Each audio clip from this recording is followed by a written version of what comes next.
भारतीय जनता पक्षाचा मी राज्याचा अध्यक्ष होतो.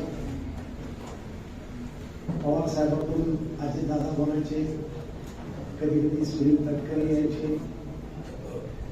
दादांनी जो सरकारचा शपथविधी घेतला तो पहिला प्रयोग नाही, हा तिसरा प्रयोग होता. पहिला प्रयोग आमचा फसला होता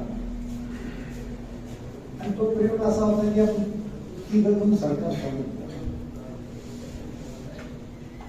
शिवसेना, भाजप आणि राष्ट्रवादी काँग्रेसच्या बाजूने करून तिला सरकार चालू.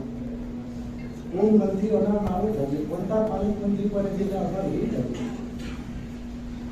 पण मोठ्या साहेबांना सांगितलं की नाही, शिवसेना नको, आपण दोघं चालू. त्यात आमचा मागणी हा पहिला प्रयोग होता. दुसराही प्रयोग होता, तोही फसला.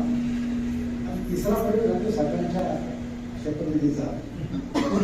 त्या टायमाला मी हजर होतो. तर त्या काळात अनेक घडामोडी झाल्या. शपथ घेतली, दुसऱ्या दिवशी मात्र 26 जानेवारी का 15 ऑगस्ट काहीतरी होतं आणि ध्वजारोहणला जायचं. त्या अगोदर आम्ही विधानसभेच्या अध्यक्षाच्या हॉलमध्ये बसलो. गोपीनाथराव आपसाई देवेंद्रजी आम्ही सगळे बसलो. सगळे लोक आमच्याजवळ येऊन बसले. राष्ट्रवादीचे अध्यक्ष जयंत पाटील आमच्याजवळ येऊन बसले. तुम्ही कशाला आले असतील आता?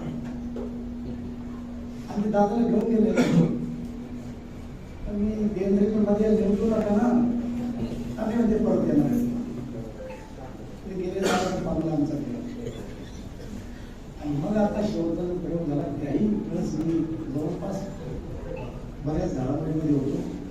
मला दादाला फोन करून बोलून घेतलं. म्हणजे रावसाहेब, राजेशचं मग हे फारसं जमत नाही, राजेशला तुम्ही फोन करा, काय म्हणतो.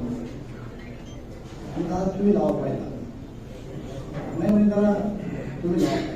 मी राजेशला फोन लावला टोपे साहेब, सगळेच आले. आता तुम्हीच कशाला लावता? टोपे साहेब, या तुमची लई इच्छा आहे की आपण दोघांची व्यक्ती एक असलो तर दुसऱ्याची गरजच नाही. तुमची इच्छा आहे म्हणून घेऊन जाता बरोबर नाही. नाही म्हणजे मला जरा अडचणी साहेबांची, पण साहेबांसोबत तुम्ही बोला. आणि मग अजितदादांनी दादा फोन लावला. पण टोपे साहेबांना असं वाटलं की पवार साहेबांना सोडणं अवघड आहे. ह्या ज्या खलबते झाली त्यामध्ये दादाची प्रामाणिक इच्छा काय होती की या राज्याची सेवा करायची असेल तर सत्तेशिवाय काही नाही आहे. आणि अनेक वर्ष तुम्ही लोकांनी विरोधी पक्षात काढले, पण सत्तेत येऊन लोकांची सेवा पण चांगली करू शकतो. आणि खरं